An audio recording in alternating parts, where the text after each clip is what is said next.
Doctor Yunus she জিনপিংয়ের বৈঠক শুরু কিছুক্ষণের মধ্যেই। প্রাধান্য পাবে তিস্তা মহাপরিকল্পনা, রোহিঙ্গা প্রত্যাবাসন এবং বাণিজ্য সহযোগিতা। রোহিঙ্গাদের সহায়তার $7.30 কোটি দেওয়ার ঘোষণা যুক্তরাষ্ট্রের। বিশ্ব খাদ্য কর্মসূচির মাধ্যমে খরচ হবে এই অর্থ। মুঘল ঐতিহ্যে সাজানো হয়েছে এবারের ঈদ উৎসব, থাকছে ঈদ মেলা এবং শোভাযাত্রা, রৌদ্রোজ্জ্বল আবহাওয়ার পূর্বাভাস। এবং ঈদ বৈশাখ ঘিরে রমরমা রাজশাহীর সিল্ক বাজার, বিক্রি ছাড়াতে পারে $70 কোটি বেশি।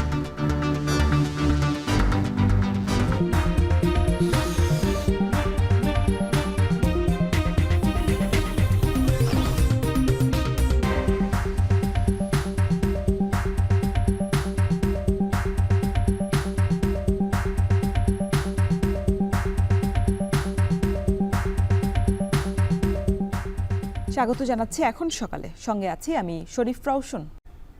চীনের রাজধানী বেইজিংয়ে পৌঁছেছেন প্রধান উপদেষ্টা ডক্টর মোহাম্মদ ইউনূস। বৃহস্পতিবার স্থানীয় সময় রাত 10টা 20 বেইজিংয়ে পৌঁছান তিনি।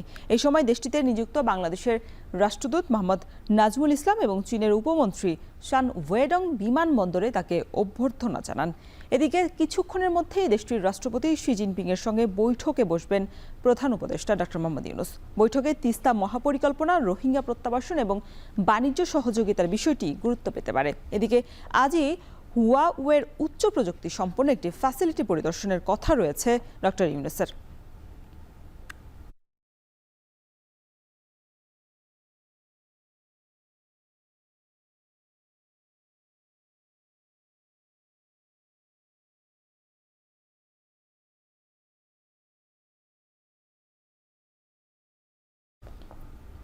জাতিসংঘের বিশ্ব খাদ্য কর্মসূচির মাধ্যমে রোহিঙ্গাদের সহায়তায় $7.30 কোটি বরাদ্দের ঘোষণা দিয়েছে যুক্তরাষ্ট্র। এক্স বার্তায় তথ্যটি নিশ্চিত করেছেন মার্কিন পররাষ্ট্র দপ্তরের মুখপাত্র ট্যামি ব্রুস, যেখানে বলা হয়েছে ওয়ার্ল্ড ফুড প্রোগ্রামের আওতায় 10 লাখের বেশি রোহিঙ্গার খাদ্য নিরাপত্তা নিশ্চিতের লক্ষ্যেই এই বরাদ্দ দেওয়া হয়েছে। তিনি আরও জানান, মানবেতর এই সংকট থেকে রোহিঙ্গা শরণার্থীদের উদ্ধারে বিশ্ব নেতাদেরও যুক্তরাষ্ট্রের মতো এগিয়ে আসা উচিত। এর আগে বাংলাদেশে মার্কিন সহায়তা সংস্থা USAIDর তহবিল সাময়িকভাবে বন্ধের নির্দেশ দেন নয়া প্রেসিডেন্ট ডোনাল্ড ট্রাম্প। এতে করে খাদ্য চিকিৎসা সংকটে পড়েন কয়েক লাখ রোহিঙ্গা, কমে যায় তাদের জন্য বরাদ্দকৃত রেশনের পরিমাণও।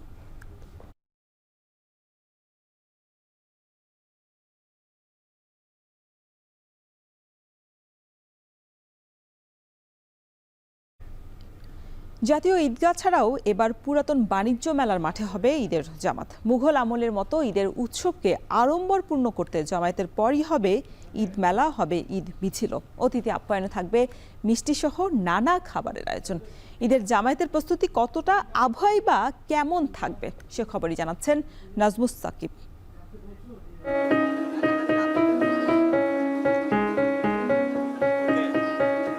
ঈদের খুশির আমেজের অন্যতম ধাপ নতুন জামা জুতো পরে ঈদগাহে যাওয়া। পরিবার স্বজনের সঙ্গে নামাজ আদায় শেষে কোলাকুলি আর কুশল বিনিময়ের সঙ্গে কাটে ঈদগাহের আয়োজন। তবে এই উপমহাদেশের যে ঈদের আয়োজন, যা ছিল আরও আমেজের সঙ্গে মহা আরম্ভে উদযাপনেরও, এবার সেই আমেজ ফিরিয়ে আনতে ঈদুল ফিতর ঘিরে নেওয়া হয়েছে বাড়তি পরিকল্পনা। আগারগাঁও পুরাতন বাণিজ্য মেলা মাঠ, যেখানে এবার প্রথমবারের মতো আয়োজন হবে পবিত্র ঈদুল ফিতরের নামাজ। এসব ঘিরে প্রস্তুতি চলছে জোরে সোরে। ইতোমধ্যে নামাজের স্থানে সামিয়ানা টানানো হয়েছে, বালু মাটিতে দেয়া হচ্ছে পানি, সমান করা হয়েছে মাটি, বসানো হচ্ছে ফ্যান ও লাইট। সামিয়ানার অংশের বাইরেও মুসল্লি বাড়লে যেন ঈদের নামাজ পড়তে পারে, তার জন্য নেওয়া হচ্ছে ব্যবস্থা। সেটার সামনে হচ্ছে আমরা খালি জায়গা রাখছি, যদি উপস্থিত আমরা যদি মুসল্লি বেড়ে যায় তাহলে আমরা নামাজের আলাদা যা যা ব্যবস্থাপনা করার দরকার সবই আমরা ব্যবস্থা করতেছি। শুধু নামাজই নয়, ঠিক তার পাশেই বসবে ঈদ মেলা। নামাজের পরপর মুসল্লিরা বের হবেন ঈদ মিছিলে। অতিথি আপ্যায়নে থাকবে মিষ্টিসহ নানা খাবারের আয়োজন। এমন আয়োজন কেবল মুঘল আমলে হতো, তেমন ঈদের ঐতিহ্যই ফিরিয়ে আনতে এমন উদ্যোগ বলে জানালেন ঢাকা উত্তর সিটির এই কর্মকর্তা। আনন্দ মিছিলে আমাদের ঘোড়া থাকবে, ঘোড়ার গাড়ি থাকবে, বাদ্যযন্ত্র থাকবে, হাতি থাকবে। যে কোনো মেলায় একটা দোকান দিতে গেলে যে পয়সা দিতে হয় সেটা এখানে দিতে হচ্ছে না। এবং অনেক বাচ্চারাও গার্জিয়ানদের সাথে আসতে পারে না সম্ভবত, তাদের জন্য 2 দিন মেলাটা শুধুমাত্র দিনের সময় থাকবে, সকাল 9টা থেকে বিকাল 5টা বা 6টা পর্যন্ত চলবে। উত্তর সিটি কর্পোরেশনের বাসিন্দাদের থেকে জাতীয় ঈদগাহ কিছুটা দূরে হওয়ায় অনেকেই নামাজ আদায় করতেন স্থানীয় মসজিদে। তবে এবার কাছাকাছি হওয়ায় ডিএনসিসির বাসিন্দারা খুশি। পড়ার আশা আছে, অনেক লোকজন হবে, মিছিল হবে। এবার ঈদটা আশা করি ঢাকাতে ভালো হবে আর কি। এটার আসলে অনেক আগেই প্রয়োজন ছিল, অনেক আগে থেকে প্রয়োজন ছিল। এটা করাতে আমি মনে করি যে এখন আমাদের এদিকে যারা আমরা থাকি তাদের ক্ষেত্রে অনেক সুবিধাই হয়েছে। ১৬৪০ সালে সম্রাট শাহজাহানের পুত্র শাহ সুজার প্রধান আবুল ফজল তিনি ধানমন্ডিতে বড় একটি ঈদগাহ প্রতিষ্ঠা করেছিলেন এবং মুঘলদের মধ্যে ঈদ ঘিরে যেই উৎসাহ উদ্দীপনা সেটা স্পষ্টতই দেখা যায়। এবং তারা ঈদের পরপর যে শোভাযাত্রা বের করতেন তা পুরান ঢাকা ঘুরে একেবারে চকবাজারে যেই মেলাটি হতো সেখানে গিয়ে নানা উদ্দীপনার মধ্যে পালিত হতো। ঠিক ৪০০ বছর পর আবারও এই বাংলাদেশ সেই ধরনের একটি ঈদ দেখতে যাচ্ছে, যারই ফলশ্রুতিতে এই বাণিজ্য মেলার যে পুরাতন মাঠটি রয়েছে সেখানে এই ঈদ পালিত হবে এবং কতটা অনড়ম্বর এবং উৎসাহ উদ্দীপনার মধ্য দিয়ে পালিত হয় সেটাই হয়তো বোঝা যাবে ঈদের দিন। অন্যদিকে জাতীয় ঈদগাহেও চলছে জোর প্রস্তুতি। এখানে প্রস্তুতির প্রায় ৮০% সম্পন্ন হয়েছে। ফ্যান লাইট সহ নিরাপত্তা ব্যবস্থারও অধিকাংশ সরঞ্জাম বসানো হয়েছে।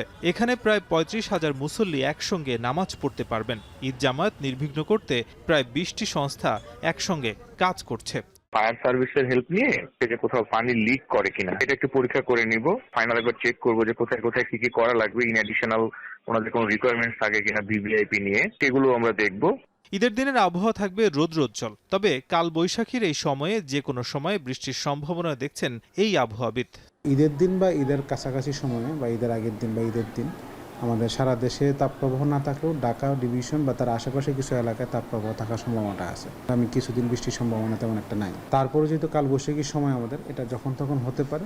প্রতিকূল আবহাওয়া হলে জাতীয় ঈদগাহের পরিবর্তে বায়তুল মুকাররমে হবে ঈদ জামায়াত। নাজমুস সাকিব, এখন ঢাকা। এদিকে ঈদের আমেজ বইতে শুরু করেছে মধ্যপ্রাচ্য সহ বিশ্বের নানা দেশে। সাজানো হচ্ছে গুরুত্বপূর্ণ সব স্থাপনা, নেওয়া হচ্ছে ঈদের জামায়াতের প্রস্তুতিও। বিপণী বিতান থেকে বাজারঘাট, শেষ মুহূর্তে ক্রেতাদের উপচে পড়া ভিড় চোখে পড়ছে সবখানে। সেই খবরই জানাচ্ছেন সতীর্থ কর্মকার। পাখির চোখে ইন্দোনেশিয়ার জাকার্তা শহরের একটি মার্কেটের দৃশ্য এটি। পার্কিংয়ে দাঁড়িয়ে থাকা কয়েকশো গাড়ির বহর দেখে বোঝা যাচ্ছে দরজায় করা নাড়ছে Eid. Turun dikit lah, harga bahan turun dikit, penjualan turunnya banyak. Iya. Sama aja sih, enggak, tetap saya mah. Tetap karena kan butuh buat lebaran. 2 দশকেরও বেশি সময় পর গেল মার্চে প্রথম মুদ্রাস্ফীতির কবলে পড়ে ইন্দোনেশিয়া। বিশ্বের বৃহত্তম মুসলিম সংখ্যাগরিষ্ঠ দেশটিতে প্রায় 22 কোটি মুসলমানের বাস, যা মোট জনসংখ্যার 87%। ঈদুল ফিতর বা ঈদুল আজহা, 2 ঈদের ছুটির মৌসুমকে ইন্দোনেশিয়ানরা লেবারন নামে চেনে। লেবারন নিকটে চলে আসায় মূল্যস্ফীতির মধ্যেই বাজারে ভিড় করছেন সাধারণ মানুষ। স্বাদ আর সাধ্যের ব্যালেন্স করেই চলছে উৎসবের কেনাকাটা। তিল ধারণের জায়গা নেই তৈরি পোশাক বা খাদ্যপণ্যের দোকানগুলোতে। মাসব্যাপী সিয়াম সাধনা ও সংযম পালনের মধ্য দিয়ে ঈদের প্রস্তুতি শুরু হয়েছে মধ্যপ্রাচ্যেও। 29 মার্চ স্থানীয় সময় সন্ধ্যায় প্রশাসনিক বা ব্যক্তিগত উদ্যোগে শাওয়াল মাসের চাঁদ দেখার প্রস্তুতি নিচ্ছে জিসিসিভুক্ত দেশ সৌদি আরব, সংযুক্ত আরব আমিরাত, কুয়েত, ওমান, বাহরাইন ও কাতার। পুরো বিষয়টি তত্ত্বাবধান করবে সৌদি আরবের সুপ্রিম কোর্ট ও আরব আমিরাতের ফতোয়া কাউন্সিল। এদিকে পুরো বিশ্বে যখন ঈদ উল ফিতরের প্রস্তুতি চলছে, তখন রমজান মাসের শেষ সপ্তাহে করাচির রাস্তায় ক্রিকেট টুর্নামেন্ট আয়োজন করেছে একদল তরুণ। नाइट क्रिकेट इसलिए इस टाइम फेमस हो रही है लास्ट के डेज में, क्योंकि 32 टीमों का 34 टीमों का टूर्नामेंट चलता है और लास्ट के ही डेज में उनके सेमीफाइनल और फाइनल। গেল কয়েক দশক ধরে রোজার মাস এলেই এই স্ট্রিট ক্রিকেট টুর্নামেন্টে মাতেন পাকিস্তানিরা। স্থানীয়দের কাছে রীতিমতো উৎসবের সংস্কৃতিতে পরিণত হয়েছে এই আয়োজন। মূলত তারাবির নামাজের পর এই টুর্নামেন্টের খেলা শুরু হয়, চলে মধ্যরাত পর্যন্ত। সোডিয়ামের হলুদ আলোর নিচে দাঁড়িয়ে প্রতিদিনই এই টেনিস বল ক্রিকেট উপভোগ করেন স্থানীয়রা। সতীর্থ কর্মকার, এখন বিশ্ব। আজ থেকে শুরু হলো টানা 9 দিনের লম্বা ঈদের ছুটি। প্রিয়জনের সঙ্গে ঈদ উদযাপনে এবার স্বস্তিতেই রাজধানী ছাড়ছে নগরবাসী। সেই খবর জানাতে আমাদের সাথে কমলাপুর রেলওয়ে স্টেশন থেকে যুক্ত হচ্ছেন সহকর্মী দেলোয়ার দোলন এবং সাইদাবাদ বাস টার্মিনালে আছেন সহকর্মী বাইজিৎ স্যার। তবে শুরুতেই দোলন, আপনার কাছে জানতে চাই যে এখন পর্যন্ত কয়টি ট্রেন ছেড়ে গেছে আর শিডিউল বিপর্যয়ের কোনো খবর আপনার কাছে আছে কিনা? রওশন, আপনি যেমনটা বলছিলেন যে পরিবারের সদস্যদের সাথে ঈদ উদযাপন করতে শহর ছেড়ে যাচ্ছেন মানুষ, আর আজকে যেমনটা আমরা দেখেছি সকাল থেকেই যাত্রীরা এসে কমলাপুর রেল স্টেশনে ভিড় করছেন, তাদের নির্ধারিত প্ল্যাটফর্মে এসে অপেক্ষা করছেন। অনেকে এরই মধ্যে ট্রেন ছেড়ে গেছে, আবার অনেকে এখনও অপেক্ষমান রয়েছেন। তাদের নির্ধারিত ট্রেন যথাসময়ে আসবেন এবং তারা তাতে চড়ে তাদের প্রিয়জনের কাছে যাবেন, এমনটাই প্রত্যাশা করছেন। তবে আমরা সকাল থেকে দেখেছি যে প্ল্যাটফর্মগুলোতে ভিড় যেমনিভাবে রয়েছে, ট্রেনগুলো যথাসময়ে ছেড়ে গেছে। আপনাকে যদি জানিয়ে রাখি যে এবারের ঈদ যাত্রাকে আমরা সকাল থেকে যেমনটা খোঁজ নিয়েছি যে ট্রেন বিপর্যয়, শিডিউল বিপর্যয়ের খুব একটা ঘটনা ঘটেনি। তবে যাত্রীরা যেমনটা বলছিলেন যে শিডিউল বিপর্যয় না ঘটলেও তবে তাদের প্ল্যাটফর্ম পর্যন্ত আসতে বেশ সময় লেগে যাচ্ছে, কারণ রাস্তায় সকাল থেকে প্রচণ্ড জ্যামের কারণে তাদের এমন ভোগান্তির পোহাতে হচ্ছে বলে আমাদেরকে জানিয়েছেন। জানিয়ে রাখি যে পবিত্র ঈদ উল ফিতর উপলক্ষে আগাম টিকিট, যে ঈদ যাত্রার টিকিট সোমবার থেকে বিক্রি শুরু হয়েছিল। আজ পঞ্চম দিনের মতো ট্রেন যাত্রার দিন চলছে। এবারের ঈদের সারা দেশে চলাচলকারী 120টি আন্তনগর ট্রেনের বাইরেও রয়েছে 5 জোড়া বিশেষ ট্রেন। এছাড়া বিভিন্ন লোকাল কমিউটার এবং মেইন ট্রেন চলাচল করছে এবার ঈদ যাত্রায়। অন্যদিকে আমরা যেমনটা জানতে পেরেছি যে গত কয়েকদিনের তুলনায় আজকে আমরা এখানে এসে যেমনটা দেখেছি কয়েকদিনের তুলনায় আজকে যাত্রীর চাপ অন্য দিনের থেকে বেশি। 2-1টি ট্রেন আপনি যেমনটা জানতে চেয়েছিলেন যে বিলম্ব করে ছেড়ে যাওয়ার ঘটনা ঘটলেও অধিকাংশ ট্রেন যথাসময়ে ছেড়ে গেছে। আর জানিয়ে রাখি যে এবারের ঈদযাত্রায় ট্রেনের সূচি বজায় রাখা ও শিডিউল বিপর্যয় নিরসনে বেশ কিছু উদ্যোগ নেওয়া হয়েছে। যেমনিভাবে আগামী যে 9টি বিমানবন্দর স্টেশন থেকে 9টি ট্রেন ছেড়ে যাচ্ছে আপনি নিশ্চয়ই জানেন। এছাড়া যদি বলে রাখি, যাত্রীরাও এখনও প্ল্যাটফর্মে অনেকে আসছেন, অপেক্ষা করছেন। তারা বলছেন যে যারা প্রত্যাশা করছেন যে নির্ধারিত সময়ে যেন ট্রেনটি আসে, একই সঙ্গে তারা যেন তাদের যে আজকের যে যাত্রা সেটি যেন নির্বিঘ্ন হয়।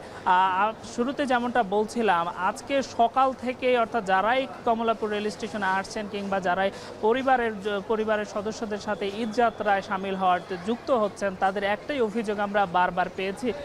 তারা বলছিলেন যে যাত্রা পথে, বিশেষ করে কমলাপুর পর্যন্ত তারা যখন আসছিলেন, সড়কে প্রচণ্ড জ্যামের কারণে তাদের প্রায় প্রত্যেকটি সিগন্যালে তাদের দীর্ঘ সময় পোহাতে হয়েছে।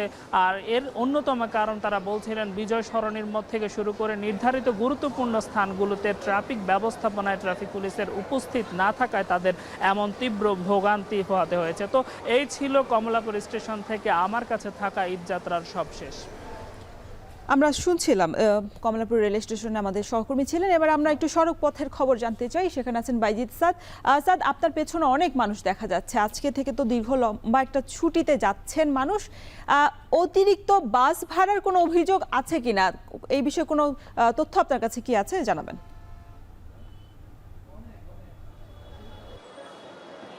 রওশন, যেমনটি বলছিলেন, মূলত নারীর টানে বাড়িতে ফিরে যাচ্ছে মানুষ। তাদের ঈদ যাত্রাকে বেগবান করতে মূলত যাত্রাপথে বেশ কিছু উদ্যোগ গ্রহণ করা হয়েছে। তবে প্রতিবারের ন্যায় যেই অভিযোগটি থাকে মূলত বাড়তি ভাড়া নেওয়ার, সেটি কিন্তু এবারও আছে। এটি আসলে সড়কে কবে নাগাদ কেটে উঠবে, এটি যাত্রী সাধারণ যারা আছেন তাদের মনে এটি একটি বড় ধরনের প্রশ্ন।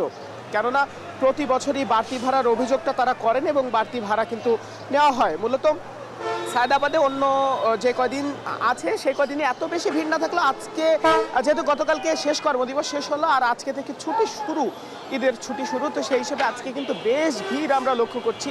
দক্ষিণাঞ্চলগামী যাত্রী যারা রয়েছেন তারা তাদের নিজ গন্তব্যে যাবার জন্য কিন্তু রওনা হয়েছেন। আর মূলত বেলা বাড়ার সঙ্গে সঙ্গে এই যে যেই যাত্রীর সংখ্যা আছে সেটি আরও বাড়বে বলে কিন্তু প্রত্যাশা করছেন এখানকার যারা কাউন্টারের যারা রয়েছেন তারা কিন্তু এটি মনে করছেন। তারা বলছেন যে ঈদের ছুটি দীর্ঘ থাকার কারণে যাত্রীরা ধীরে ধীরে মূলত বাড়ির উদ্দেশ্যে রওনা করছেন, তাই যাত্রী চাপ তাদের আশানুরূপ এখনও হয়নি। তারা আরও বেশি প্রত্যাশা করছেন যে সামনের দিনগুলোতে আরও বেশি যাত্রী চাপ বাড়বে।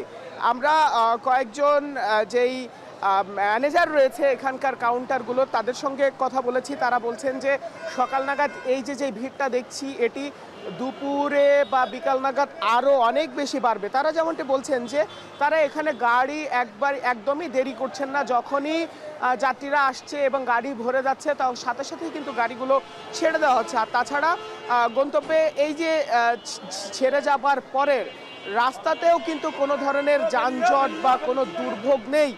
এ কারণে কিন্তু যাত্রীরা যারা আছে তারা স্বস্তিতেই তাদের গন্তব্যে ফিরে যেতে পারছে, তেমনটি কিন্তু তারা বলছেন। অন্যদিকে যাত্রীদের কাছ থেকে এই যে বাড়তি ভাড়া নেওয়ার যে অভিযোগ এটি কিন্তু বরাবরের মতো এবারও আছে, যে কোথাও 100 থেকে 300, 400, 500 পর্যন্ত বেশি ভাড়া নেওয়া হচ্ছে। এই ছিল সায়দাবাদ থেকে আমার কাছে সবশেষ। আমরা সড়কপথের আরও খবর জানতে চাই। আমরা ঢাকা টাঙ্গাইল মহাসড়ক থেকে আমাদের সাথে যুক্ত হচ্ছেন সহকর্মী কাউসার আহমেদ। কাউসার, যানবাহনের চাপ কেমন দেখছেন, আর রাস্তার সড়কে আইন শৃঙ্খলা বাহিনীর উপস্থিতি কেমন দেখছেন, বিস্তারিত জানাবেন। রোশন, আমি আছি মহাসড়কের টাঙ্গাইল সদর উপজেলার বিক্রমহাটি এলাকায়। আমি ভোর থেকে এই মহাসড়কের বিভিন্ন গুরুত্বপূর্ণ পয়েন্ট ঘুরেছি। আমি লক্ষ্য করেছি যে গতকাল পোশাক পল্লী ছুটি হওয়ার পর থেকে এই মহাসড়কের যানবাহনের চাপ অনেকটাই বেড়েছে। তবে পরিবহন সংশ্লিষ্ট যারা আছেন তারা বলছেন যে এই বেলা গড়ার সাথে সাথে এই যানবাহনের চাপ আরো বাড়বে কয়েক গুণ। আর এদিকে এই মির্জাপুরের গোড়াই থেকে টাঙ্গাইলের যমুনা সেতু পর্যন্ত প্রায় 750 শতাধিক পুলিশ 4 শিফটে দায়িত্ব পালন করছে। তবে এদিকে আমি লক্ষ্য করেছি যে রাবনা বাইপাস এবং এলেঙ্গা বাস স্ট্যান্ড এলাকায় যাত্রীরা আধা ঘন্টা থেকে 1 ঘন্টা অপেক্ষা করছেন উত্তরের বাসের জন্য, তারা বাড়ি ফিরবে। তারা বলছেন যে দীর্ঘক্ষণ যাবত অপেক্ষা করলেও তারা কোনো গণপরিবহন বা বাস পাচ্ছেন না, এতে করে তাদের চরম ভোগান্তি পোহাতে হচ্ছে, কারণ তাদের অনেকের সাথেই শিশু রয়েছে।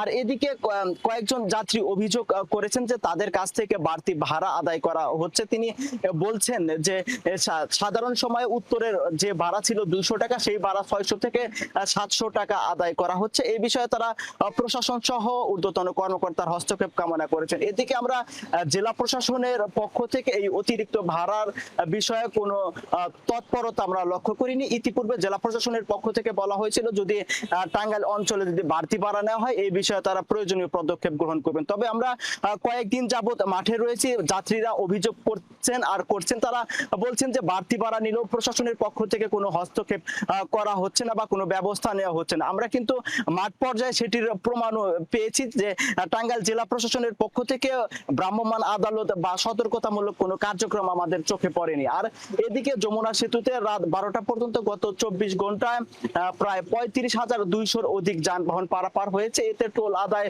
হয়েছে 2,65,00,000 টাকার উপরে। আর যমুনা সেতুর নির্বাহী প্রকৌশলী জানিয়েছেন যে ঈদযাত্রাকে কেন্দ্র করে এই সেতুতে যানবাহনের চাপ বেড়ে যায় কয়েক গুণ। আর এই যানবাহনের চাপে কিন্তু আজকে এই সেতু এলাকায় যানবাহনের ধীর গতি রয়েছে। প্রায় 500 মিটার এলাকায় যানবাহন চলাচল করছে। এর কারণ হিসেবে সেতুর নির্বাহী প্রকৌশলী জানিয়েছেন যে যখনই 9টি বুথে টোল আদায় করার পরে প্রতিযোগিতা বা চালকদের অতিরিক্ত গতির কারণে কিন্তু সেতুতে ধীর গতিতে যানবাহন চলাচল করছে। তো রওশন, এই ছিল ঢাকা টাঙ্গাইল যমুনা সেতু মহাসড়কের সবশেষ তথ্য।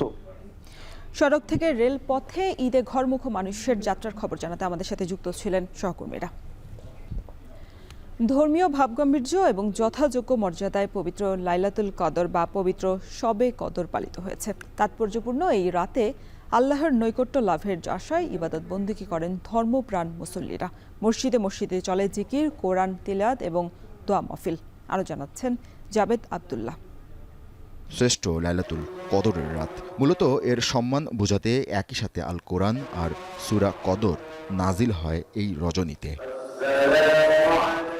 এজন্য শুকরিয়া আদায় মসজিদ ও বাসাবাড়িতে ইবাদত করেছেন মুসল্লিরা। সারা রাত ধরে মশগুল ছিলেন নফল নামাজ আদায়, কোরআন তেলাওয়াত, জিকির আসকারে। ধর্ম বর্ণ ভিন্ন মত যে যার মতেই থাকুক না কেন বাংলাদেশ সুখে থাকুক, শান্তিতে থাকুক, স্থিরভাবে থাকুক, সেই প্রত্যাশা নিয়ে আজকে মূলত আমাদের আল্লাহ সুবহানাহু ওয়া তাআলার কাছে আমাদের আকুতি, এবং আল্লাহ যেন আমাদের গুনাহ মাফ করে দেন, আমাদের মাতা পিতার গুনাহগুলিকে আল্লাহ তাআলা মাফ করে দেন। মন দিয়ে ইবাদত করবে, মন দিয়ে আল্লাহ থেকে মাফি চাই, ওর গুনাহ ইনশাআল্লাহ আল্লাহ মাফ করে। আমরাও ওটাই নিয়ে ও বিষয় নিয়ে এখানে আসছি। মুসল্লিরা বলেন, মহান আল্লাহ লাইলাতুল কদরের রাতকে অনন্য মর্যাদা দিয়েছেন। হাজার মাসের ইবাদতের চেয়ে এই রাতের ইবাদত উত্তম। এই রাতে আল্লাহ মুমিনের জন্য অশেষ রহমত ও নিয়ামত বরাদ্দ রাখেন। এই দুই রাকাত করে সারা রাত্র এইভাবে নামাজের মাধ্যমে কাটাবো ইনশাআল্লাহ।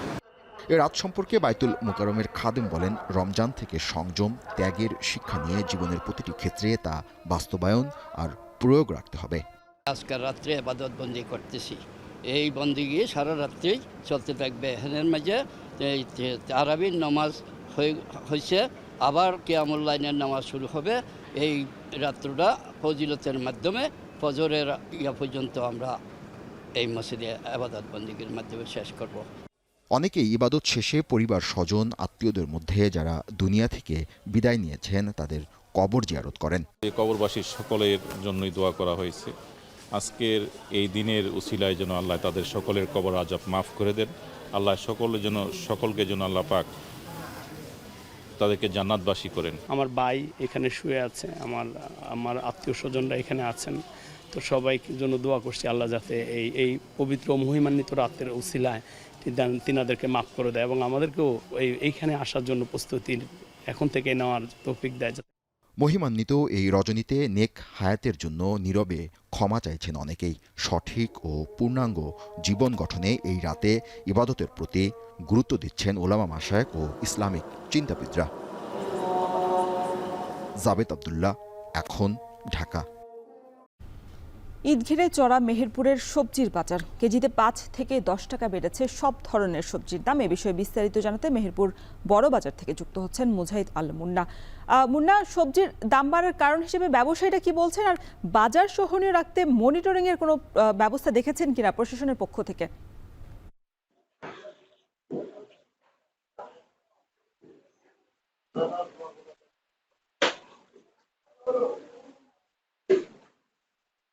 রওশন, আপনাকে জানিয়ে রাখি, মেহেরপুরে কিন্তু রমজানের শুরু থেকেই সব ধরনের সবজির বাজারই কিন্তু ঊর্ধ্বমুখী। বিশেষ করে রমজানে যে সমস্ত সবজির চাহিদা বেশি থাকে, বিশেষ করে বেগুন বা শসা, পাতিলেবু, এগুলোর দাম কিন্তু আকাশ ছোঁয়া। আমি যদি আজকের কথা বলি, আজ মেহেরপুর বাজারে প্রতি কেজি বেগুন বিক্রি হচ্ছে 80 থেকে 100 টাকা কেজি দরে। এর পাশাপাশি লেবু বিক্রি হচ্ছে প্রতি হালি 50 থেকে 60 টাকা করে। প্রতি কেজি শসা বিক্রি হচ্ছে 90 থেকে 100 টাকা কেজি দরে। এর বাইরে গ্রীষ্মকালীন যে সমস্ত সবজি বাজারে এসেছে তার মধ্যে ঢেঁড়স বিক্রি হচ্ছে 100 থেকে 110 টাকা কেজি দরে, পটল বিক্রি হচ্ছে 80 থেকে 90 টাকা কেজি দরে, ঝিঙা বিক্রি হচ্ছে 100 থেকে 120 টাকা কেজি দরে, পেঁপে বিক্রি হচ্ছে 40 থেকে 50 টাকা করে। তবে কিছুটা কম কিন্তু আলুর দাম। প্রতি কেজি আলু মেহেরপুর বাজারে আজ বিক্রি হচ্ছে 20 থেকে 22 টাকা করে। পেঁয়াজের দামও কিছুটা কম। আজ প্রতি কেজি পেঁয়াজ মেহেরপুর বাজারে বিক্রি হচ্ছে 35 থেকে 40 টাকা। যেগুলো ইন্ডিয়ান বা পেঁয়াজ সেগুলো কিন্তু আরো কম। সেই সাথে প্রতি কেজি কাঁচামরিচ বিক্রি হচ্ছে সর্বোচ্চ 35 থেকে 40 টাকা কেজি দরে। এভাবে প্রত্যেকটা সবজির দামই কিন্তু ঊর্ধ্বমুখী। আমি কয়েকজন ব্যবসায়ীর সাথে কথা বলেছি, তারা আমাকে জানিয়েছেন শীতকালীন সবজির শেষে গ্রীষ্মকালীন সবজি কিন্তু বাজারে নতুন করে ওঠা শুরু করেছে, যার ফলে সরবরাহ কিন্তু অনেকটাই কম। এতে করেই কিন্তু প্রত্যেকটা সবজির দাম কিন্তু ঊর্ধ্বমুখী। তবে ব্যবসায়ীরা আমাকে জানিয়েছেন কয়েক সপ্তাহের মধ্যেই সরবরাহ বেড়ে গেলে দাম কিন্তু কমতে শুরু করবে।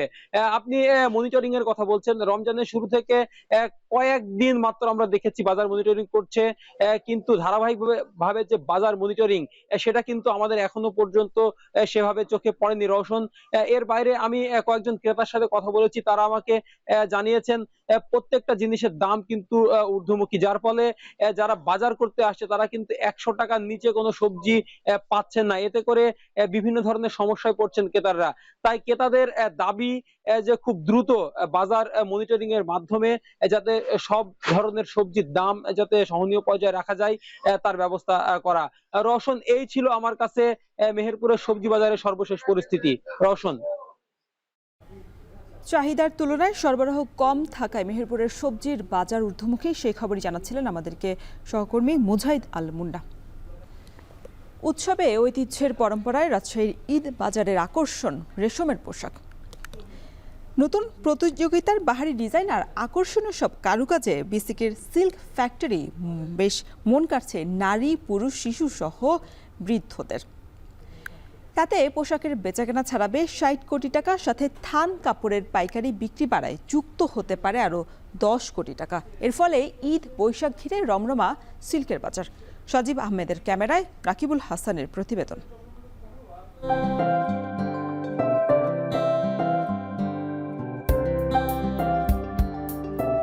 বাঙালি নারী আর তার শাড়ি পছন্দ নয়, এমনটা হয়তো হাতে গুনেও পাওয়া ভার। নারী আর শাড়ি যেন একই সুতোয় গাঁথা, তাই এই তালিকায় প্রথম উঠে আসে রাজশাহী সিল্ক। ঈদের আনন্দকে দ্বিগুণ করতে শাড়ি কিনতে ভিড় জমেছে রাজশাহী বিসিকের রেশমপল্লীতে।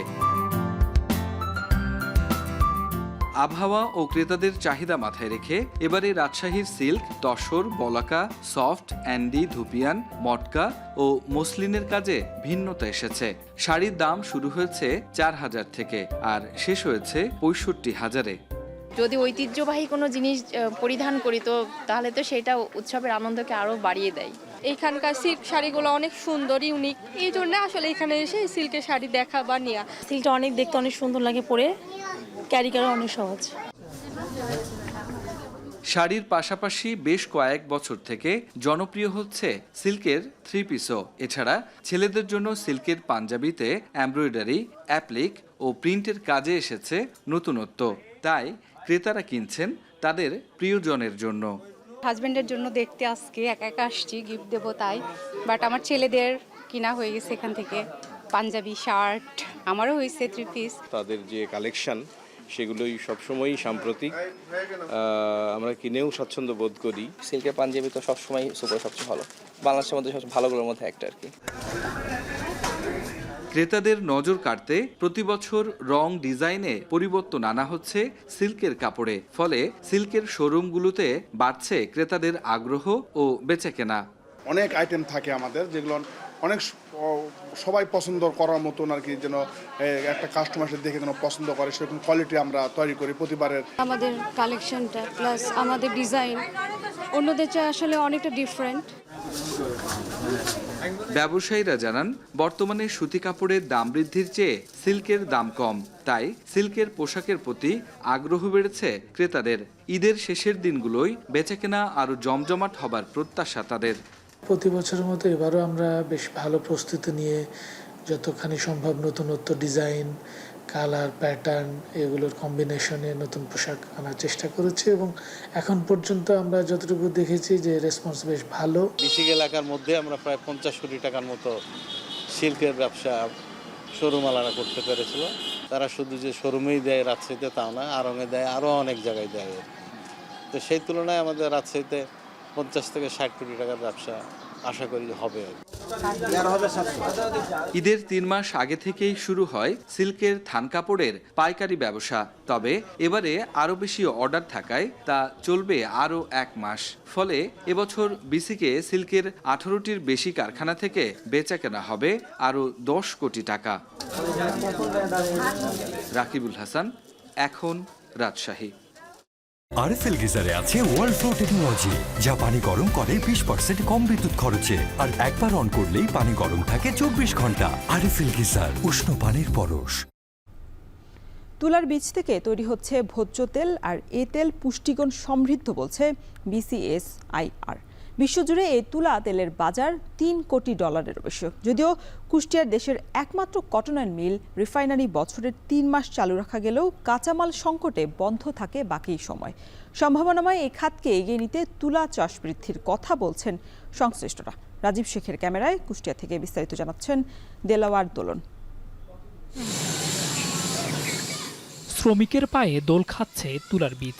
রোদে শুকিয়ে যা উপযোগী হয়ে ওঠে তেল উৎপাদনে।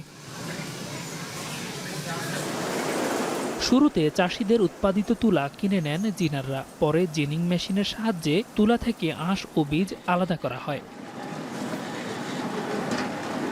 বীজ থেকে ক্রুড অয়েল ও খোল বের করা হয় মেশিনে পিষে। বীজটা আমাদের স্প্লার রুমে চলে আসে, এসে এখান থেকে তেল খোল হচ্ছে। ক্রুড অয়েল বর্তমানে 90 টাকা কেজি হিসাবে, খোলটা আমরা 2300 টাকা দরে, বর্তমান 2300 টাকা দরে 50 কেজি খোল বিক্রি করছি। ভোজ্য তেল তৈরির প্রাথমিক ধাপে ক্রুড অয়েল নিয়ে আসা হয় কটন অয়েল মিল রিফাইনারিতে। মোটরের সাহায্যে তোলা হয় নিউট্রিলাইজারে, যেখানে আলাদা হয় দূষিত অংশ। পরিবর্তন আসে রঙে। বন্ধুমুক্ত হওয়ার পর এটা আবার কুলিং হয়। কুলিং হওয়ার পর 70 ডিগ্রি টেম্পারেচার নিয়ে আসার পর আমরা তেল আবার স্যাম্পল নেওয়া হয়, নিয়ে ল্যাবে টেস্ট করানো হয়। সেটা হলো সায়েন্স ল্যাবরেটরির যে প্যারামিটারগুলো আছে, এই প্যারামিটারগুলো যদি ঠিক থাকে তখন আমরা এটা বাজারজাত। শুধু কুষ্টিয়াতেই রয়েছে 10টি জিনিং ফ্যাক্টরি, যেখানে তুলার বীজ থেকে ক্রুড অয়েল ও খোল উৎপাদন হয়ে থাকে। বছরে এসব মিলে কয়েক হাজার টন তেল উৎপাদন সম্ভব। মূলার তেলের যে ব্যাপক চাহিদা আছে মার্কেটে, কিন্তু সেই পরিমাণ কাঁচামাল আমাদের উৎপাদন না হওয়ার কারণে আমি বাজারও ঠিকমতো সাপ্লাই দিতে পারছি না। আমরা 4 মাস 5 মাস কাজ করে 12 মাসের বেতন তাকে দিতে হয়।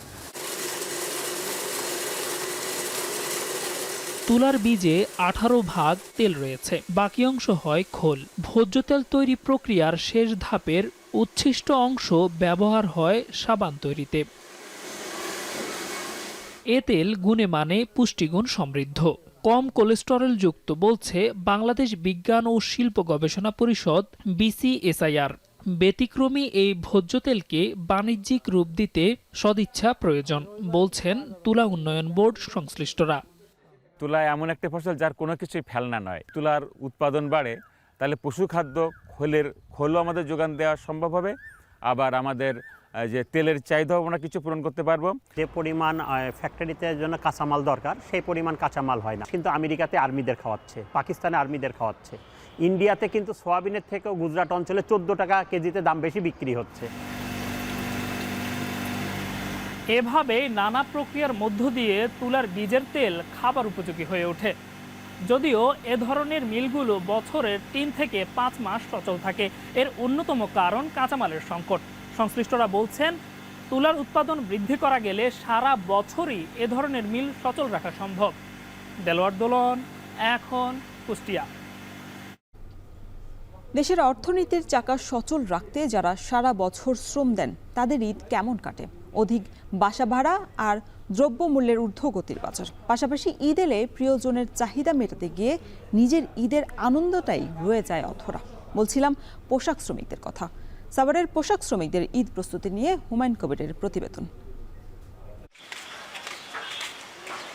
সুমি এনামুল দম্পতি থাকেন সাভারের কলমা এলাকার একটি টিনশেড বাড়ির ছোট্ট একটি ভাড়া রুমে। খরচ বাঁচাতে 2 সন্তানকে রেখেছেন গ্রামের বাড়ি গাইবান্ধায়। স্বামী স্ত্রী দুজনে কাজ করেন একটি তৈরি পোশাক কারখানায়। দোরগোড়ায় ঈদুল ফিতর, তবে ঈদের আনন্দকে ছাপিয়ে দুশ্চিন্তা ভর করেছে সুমি আক্তারের মনে। সারা মাসের খরচ আর বাসা ভাড়া মিটিয়ে হাতে যা থাকে তা দিয়ে সন্তান ও স্বজনদের জন্য নতুন পোশাক কেনা নিয়ে দুশ্চিন্তা যেন যায় না। এখানে যদি আমি আমার জন্য মার্কেট করি তাহলে আমার ছেলে মেয়েদের জন্য মার্কেট হয় না, আর ছেলে মেয়েদের জন্য মার্কেট করলে আমার মার্কেট হয় না। আর যে টাকা বেতন পাই, এই টাকা আমাদের কোনো ভবিষ্যৎ নাই, নাই আমার ভবিষ্যৎ, নাই আমাদের বাচ্চা কাচ্চার ভবিষ্যৎ। সামনে ঈদ আছে, বাবা মার জন্য কিছু কিনবো, সেটাও হচ্ছে না। শুধু সুমি আক্তার নন, একই কণ্ঠে দুঃখ প্রকাশ করেন আরেক পোশাক শ্রমিক সান্তনা আক্তার। হাড় ভাঙা পরিশ্রমের পরও ঈদের আনন্দ তার কাছে অধরা।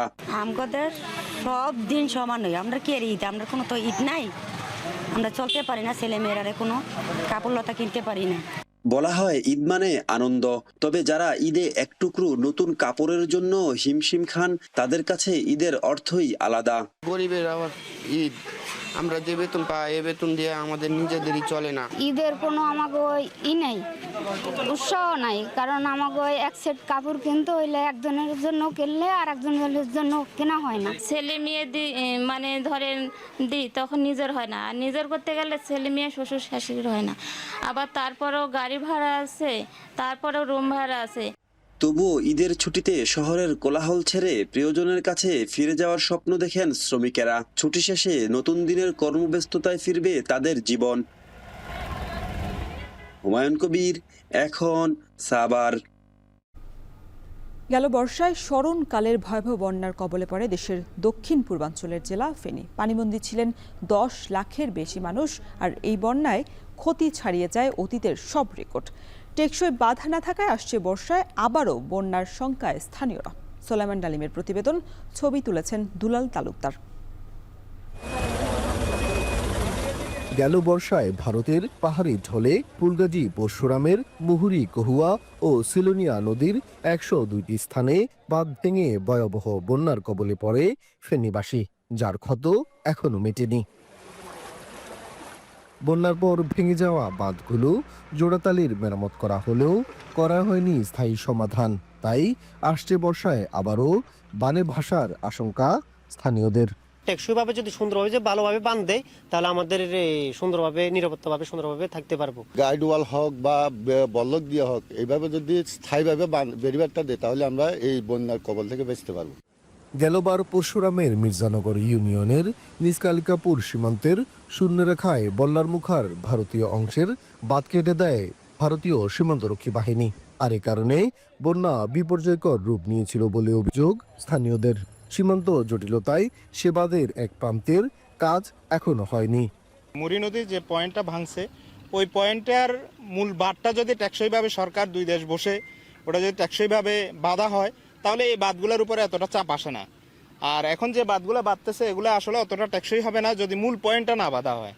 জেলা প্রশাসনের হিসেবে গেলবারের বন্যায় কৃষি, সড়ক, আবাসন, শিক্ষা সব খাত মিলিয়ে ক্ষতি হয়েছে প্রায় 2686 কোটি টাকার বেশি।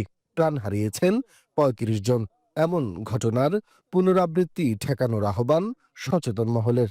বাঁধটা মেরামত করা হয় যে জোড়াতালি দিয়ে, আবার ওই স্থানগুলোতে আবার ভেঙে যায়। আর যেটা হচ্ছে যে প্রতি বছর ওই বাঁধের পাড়েই সে দেখা গেছে যে মাটি কেটে নিয়ে যায়, বালু লুটের সেখানে বালু লুট করা হচ্ছে, যে কারণে বাঁধগুলো দিন দিন সংকীর্ণ হয়ে যাচ্ছে এবং বাঁধটা ঝুঁকিপূর্ণ হয়ে যাচ্ছে। এদিকে চলমান বাঁধ মেরামত কাজ বর্ষা আসার আগেই শেষ হবে বলে আশা পানি উন্নয়ন বোর্ডের। 96টি স্থানের ভাঙন ইতিমধ্যে সম্পন্ন করা হয়েছে। 6টি স্থানে বড় ভাঙনের কাজ চলমান আছে। এর মধ্যে একটি বলার মুখে, যা নোম্যান্সল্যান্ডে আংশিকভাবে পড়েছে। নোম্যান্সল্যান্ডের কাজটি ডিজিবিএসএফ চ্যানেল, যৌথ নদী কমিশন, অন্যান্য সরকারি পর্যায়ে আলোচনার মাধ্যমে সম্পাদনের চেষ্টা করা হয়েছে। গেল বন্যায় ফেনীর মুহুরী, কহুয়া, সিলোনিয়া বন্যা নিয়ন্ত্রণ বাঁধের মোট ভাঙন দেখা দেয় 102টি স্থানে, যা মেরামতে 20 কোটি 68 লাখ টাকার কাজ করছে পানি উন্নয়ন বোর্ড। সম্প্রতি মুহুরী কহুয়া নদীর বন্যা নিয়ন্ত্রণ বাঁধ নির্মাণে 4635.39 কোটি টাকার খসড়া প্রস্তাব তৈরি হয়েছে। জমি অধিগ্রহণ সহ এই প্রকল্পের ব্যয় 10,000 কোটি টাকা ছাড়িয়ে যেতে পারে বলে মনে করছেন সংশ্লিষ্টরা।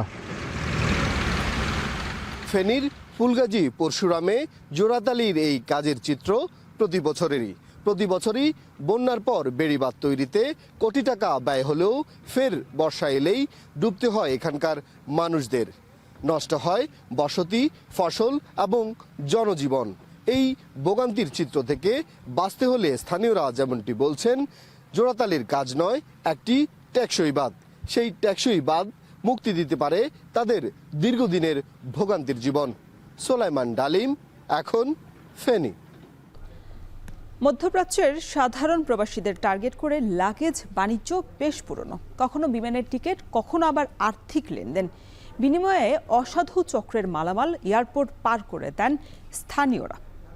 সামান্য টাকার লোভে এ পথে পা বাড়িয়ে প্রায় জেল জরিমানা সহ বড় ধরনের শাস্তির মুখোমুখি হতে হয় প্রবাসীদেরকে।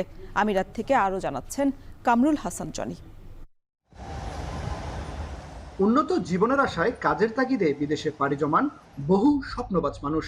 ঈদ ও বিভিন্ন উৎসব পার্বণে বছরের বিভিন্ন সময় ছুটিতে দেশে ফেরেন প্রবাসীরা। তবে দেশে ফেরার সময় সাধারণ ও নিম্ন আয়ের কিছু প্রবাসীকে টার্গেট করে অসাধু চক্র। দেশে আসা যাওয়ার ক্ষেত্রে কখনো টিকিটের মূল্য পরিশোধ, আবার কখনো 10 থেকে 15,000 টাকার বিনিময়ে সাধারণ প্রবাসীদের কাজে লাগায় চক্রগুলো। প্রবাসীদের লাগেজ ভর্তি করে পাঠানো হয় স্বর্ণ, মোবাইল ফোন, ল্যাপটপ সহ বিভিন্ন মালামাল। এছাড়া খাবার প্যাকেটের নাম করে দেশ থেকে ফেরার পথে ঔষধ, মাদকদ্রব্য সহ কাস্টমস নিষিদ্ধ বহু পণ্য তুলে দেওয়া হচ্ছে প্রবাসীদের লাগেজে। জানা গেছে স্বর্ণের দামের উপর নির্ভর করে এভাবেই চলে চক্রগুলোর অবৈধ লাগেজ বাণিজ্য। অর্থের লোভে অসাধু ব্যবসায়ী চক্রের এই ফাঁদে সবচেয়ে বেশি পা বাড়াচ্ছে সংযুক্ত আরব আমিরাত সহ মধ্যপ্রাচ্যের দেশগুলোতে থাকা প্রবাসীরা। যারা এখানে গোল্ডের ব্যবসা করে মূলত এরাই এই কাজগুলো করে থাকে। ওরা সবসময় মানে প্যাসেঞ্জারের জন্য অপেক্ষায় থাকে। নিজের ইনকাম কম, দেশে যাওয়া লাগতেছে ইমার্জেন্সি, ওইরকম এই জন্য মূলত হচ্ছে যে আরেকজনের সামান নিলে ওই সামানের বিনিময়ে কিছু টাকা দেয় বা টিকিট কেটে দেয় বা রিটার্ন টিকিট করে দেয়, এই জন্য মানুষ আসলে কিন্তু এই যে লাগেজগুলো বহন করে। এসব পণ্য বহন করতে গিয়ে নিজের বিপদ ডেকে আনছেন নিম্ন আয়ের প্রবাসীরা। মুখোমুখি হচ্ছেন জেল জরিমানা ছাড়া আরো বড় শাস্তির। জানা গেছে আমিরাত থেকে ঢাকা, চট্টগ্রাম ও সিলেটমুখী ফ্লাইটের যাত্রীরা এই ফাঁদে পা দিচ্ছেন হরহামেশা। বিশেষ করে বাংলাদেশি ফ্লাইটগুলো এসব চক্রের প্রধান টার্গেট। এ বিষয়ে উদ্বেগ প্রকাশ করে প্রবাসীদের সতর্কতা অবলম্বনের পরামর্শ বাংলাদেশ মিশন ও বিমান বাংলাদেশ এয়ারলাইন্স কর্তৃপক্ষের। প্রবাসী ভাই বোনদের কাছে একটা অনুরোধ থাকবে যে তারা প্রথমত যাতে অপরিচিত কোনো লোক যদি কোনো কিছু দেয় সেটা যাতে তারা বহন না করে, সেটা বাংলাদেশ থেকে দুবাইতেই হোক কিংবা দুবাই থেকে বাংলাদেশেই হোক। খুব যদি জরুরি প্রয়োজন হয় বা খুব কাছের কেউ যদি কোনো জিনিস দিয়ে থাকে তাহলে সেটাকে যাতে অন্তত দেখে নেন, যে নিয়ে আসার পূর্বে ভালোভাবে যাচাই করে নেন যে উনি কি জিনিস বহন করছে। অনেক ইনোসেন্ট যাত্রী হয়তো জানে না অন্যের মালামাল নিয়ে গেছে, ভেতরে কি আছে ওনারা জানেন না, সেক্ষেত্রে তারা সমস্যায় পড়েছে। তো আপনারা যাতে এই সমস্যার মধ্যে না পড়েন, এবং আপনাদেরকে রিকোয়েস্ট করবো আপনারা যাতে বাংলাদেশ কাস্টম রুলসে কি আছে সেটিকে একটু ফলো করেন। প্রবাসীরা বলছেন নানা কায়দায় এক দেশের বিমানবন্দর পার হলেও অন্য দেশের ইমিগ্রেশনে আটক হচ্ছেন এ ধরনের যাত্রীরা। এতে ক্ষুণ্ণ হচ্ছে দেশের ভাবমূর্তি। তাই সামান্য অর্থের লোভে কিংবা আবেগের বশে অন্যের মালামাল বহন থেকে বিরত থাকার আহ্বান সচেতন প্রবাসীদের। কামরুল হাসান জনি, এখন সংযুক্ত আরব আমিরাত। চলতি বছরের ডিসেম্বরে মিয়ানমারের নির্বাচনের ঘোষণা দিয়েছেন দেশটির ক্ষমতাসীন জান্তা প্রধান মিন অং হ্লাইং। বৃহস্পতিবার সশস্ত্র বাহিনী দিবসের অনুষ্ঠানে এই ঘোষণা দেন তিনি। প্রতিশ্রুতি দেন যে কোনো মূল্যে দেশে অবাধ এবং সুষ্ঠু নির্বাচনের পরিবেশ সৃষ্টি করার। মিয়ানমারে ছড়িয়ে পড়া গৃহযুদ্ধ বন্ধে সশস্ত্র বিরোধীদের সাথে সংলাপে বসার আহ্বানও জানান জান্তা প্রধান। 2021 সালের পর থেকে মিয়ানমারে জান্তা বিরোধী সংঘাত অব্যাহত আছে। ভঙ্গুর অবস্থায় আছে দেশের অর্থনীতিও।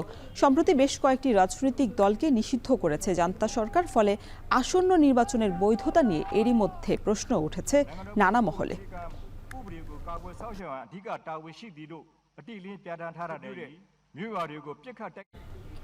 এখন সকাল শেষ করার আগে শিরোনামগুলো জানিয়ে দেব আরো একবার।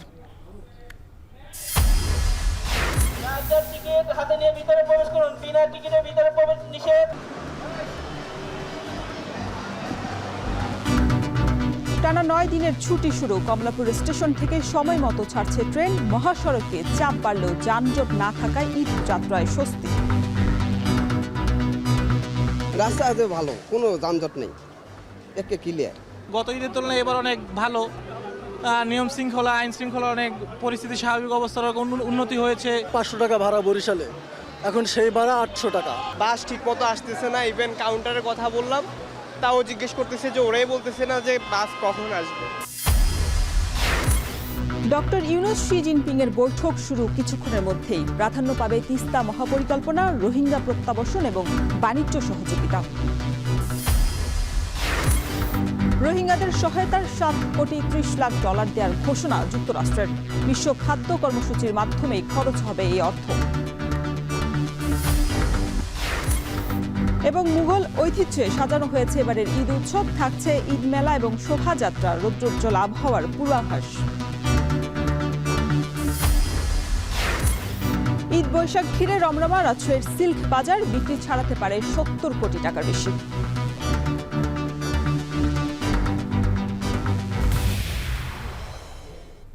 এই ছিল এখন সকালের আয়োজনে। এখন টেলিভিশন ওয়েবসাইটে দেখতে ভিজিট করুন www.ekhon.tv। এছাড়া ফেসবুকে দেখতে ভিজিট করুন facebook.com/tv.ekhon এবং ইউটিউবে দেখতে ভিজিট করুন youtube.com/c/ekhon tv।